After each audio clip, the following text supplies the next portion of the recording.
Hey guys, Beast here, and want to do a quick little video on the Lumix.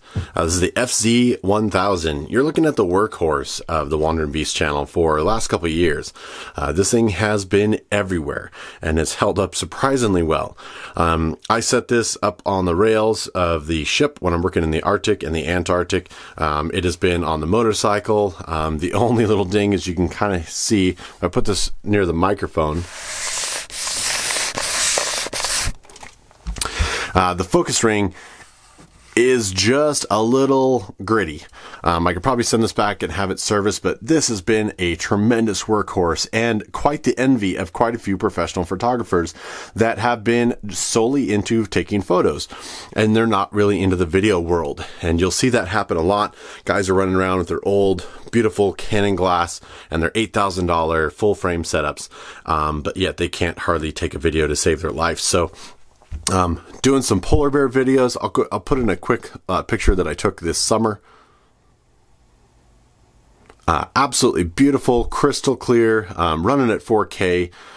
So you've got a little bit of step down in your image there, but beautiful, stabilized. I don't have to worry about changing lenses, especially in rough environments. This does come with the Leica 24 to 400. Of course, there's a digital zoom in there. Unless you've got a ton of light out for that day, I don't recommend using the digital at all, but that's a feature you can turn on and off. The reason I'm doing this video is I am stepping up to a Micro Four Thirds system. And sadly, the FZ1000 is either going to be going on the used market, or I'll stick it around for a second camera in the project, or a backup camera, I guess, if you will. But again, I'm up in the Svalbard area. This is high Arctic, and there's a ton of plants that are super teeny tiny. And guess what? With the bridge camera, you just flip it right over to macro mode. You go right in, you put the flower right up to the lens, and you take some amazing depth of field shots of these tiny little plants, where again, you watch everyone else, and I'll be doing it with my new Micro Four Thirds system. You've got to change over your lens, then you get up close, and you got to carry all the extra lenses with you. This thing has been the one do-it-all camera. Lots of guys run it, at least in the motorcycle industry. I know Kalani out there in Hawaii does it. Everride has picked one up. He's switched from Sony to Lumix. It really is just a terrific, versatile system.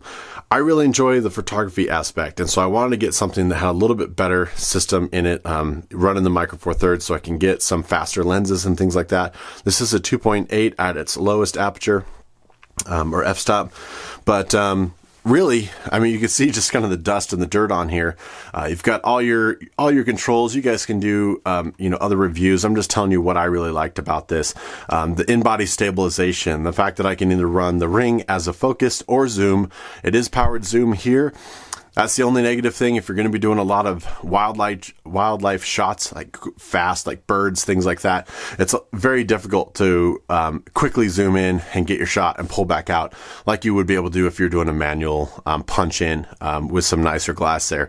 So the motorized zooming is just too slow for very fast wildlife movement. Otherwise, totally good to go. If you practice enough, you can kind of set up your shot. The focus on this is pretty good.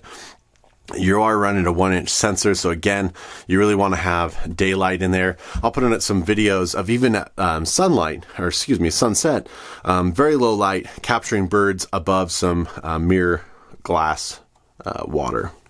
So you can see it is possible. You're not going to punch in, and zoom in and crop in and get the water drops, pulling off the nose of the bird or anything like that, like a full frame would do. But again, I'll put in some video of some orcas, and just absolutely gorgeous video. That's primarily what I use it for, obviously for the channel. Like I said, I enjoy the photography aspect, but I'm going to punch up to the Micro Four Thirds. Just for a little bit better photography, but for video, this thing is amazing. Let's go check out some orcas. So you can see, beautiful, crystal clear, sunny day. You're absolutely seeing the orcas underneath the water. Just phenomenal. So this thing has been covered. I bet if you lick this body, you'd probably taste a little seawater anyway from the humidity, but this thing is still going strong. It is not a touch screen. It's just a standard flip around, but it does have mic input, so you can run better audio. There's no headphone jack, but it's got all the same features you look for in a pretty good sort of moderate priced video camera. Been very impressed with it. Part of the reason I'm doing this video is they are coming out with the FZ2000, which gets just a little bit more. I think it's like a 450 lens, and then it's got some better video features, things like that. I don't know if they're updating the chip. This is a 1-inch sensor, like I said, so hopefully they'll go to something a little bit better. If you knock down basically the megapixel sensors, you're going to get a little bit better low light performance. That would be nice, because I've even tried doing some star shots and things on here, and it's just not quite fast enough lens with the sensor in there that it's got. So that's part of the reason I really enjoy night photography and astrophotography. This isn't really going to do it. Other than that, it's just stupid simple. Time lapse, you go right into it. It'll basically merge all the photos and build the video of the time lapse in camera for you. Hands down, that is one of the best features. The only annoying feature that you're going to see on here, and the only reason I would say stay away with it, is if you're going to be changing batteries a lot, if you're going to be changing SD cards a lot, is with FZ1000, they put the screw for the tripod mount too close to the door. So even the smallest tripod mount base plates essentially that I've got are still going to block off that. So it makes it impossible to make a battery change or an SD card change with your tripod on there. If that's not a big issue with you, then go for it. But this thing is so light. It's compact for what you get, 25 to 400. You can see I can punch way out to polar bears, way out on the Arctic ice, where other guys are struggling with other stuff. Stabilization is key. Great video, all the same controls you look for. So go find it on like B&H Video. You pick this up used still for like $600. I think I got it for $650 at the time. Always buy used gear. It's just so much cheaper, and you can buy some pretty good deals, especially if I'm just going to use and abuse it out there in the Arctic, Antarctica, or on the adventure motorcycle. I don't want to buy brand new and then, take it out there. But I do wish they would weather seal it and make it a little bit more heavy. But what a fantastic all-in-one camera, especially if you're going to get into video. Highly recommend it. I am going to be selling this one, I think, or keeping it. Have not decided yet. But I'll put in a quick comparison to the G7. You can see the actual body styles, very similar.